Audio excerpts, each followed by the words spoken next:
I served in 05 to 08, and then I served again in 18 to 20, so I was evacuated. But the first time that I finished my service, I came back into the 2008 economic depression. And so I started doing a lot of research, especially when I went to work for the agency. Thank you, Jody Olson, for helping me get a job back when we had an RPCV Career Center to make all that happen.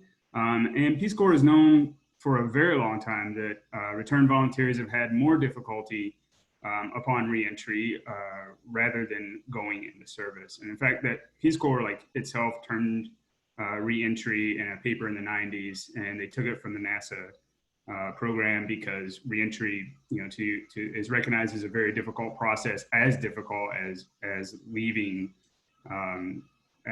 the Earth. Reentry is just as difficult. So we kind of took that in. Originally, there was a paper written in the 90s called Psychological and Readjustment Problems Associated with Emergency Evacuation of Peace Corps Volunteers.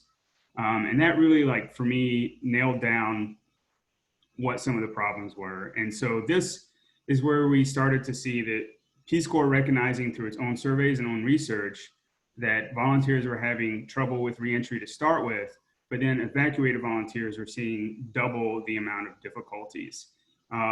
So 265 volunteers were evacuated from Liberia, Philippines, and Yemen. The evacuated Peace Corps volunteers coined the term that this was a crisis of reentry. 51% of all RPCVs found reentry very difficult, and that was the highest difficulty rating on the survey.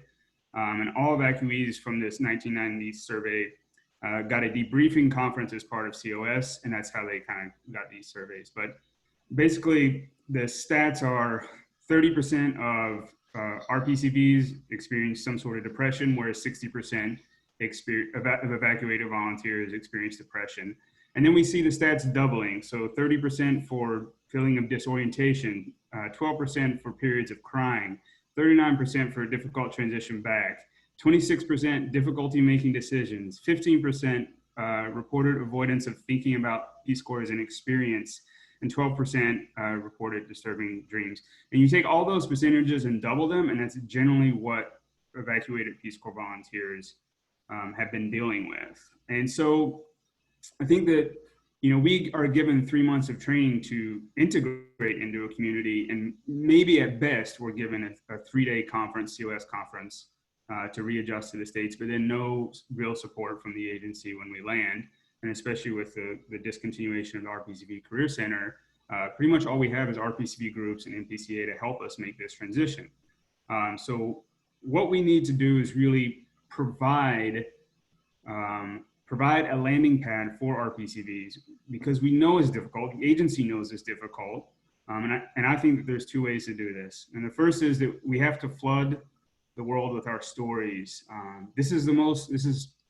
We have to talk about return on investment on volunteers and how do we measure that, but our greatest resource, our greatest ROI, return on investment, is the stories of Peace Corps volunteers. And so if you don't have the fact that you were a Peace Corps volunteer in your staff bio at work, put it in there. When I was interviewing people, the most common response to my question, how did you hear about Peace Corps, was a teacher. My parents served. I had a friend that served. My uncle or aunt served. And so people were coming to us not because of our recruitment efforts or commercials or radio spots.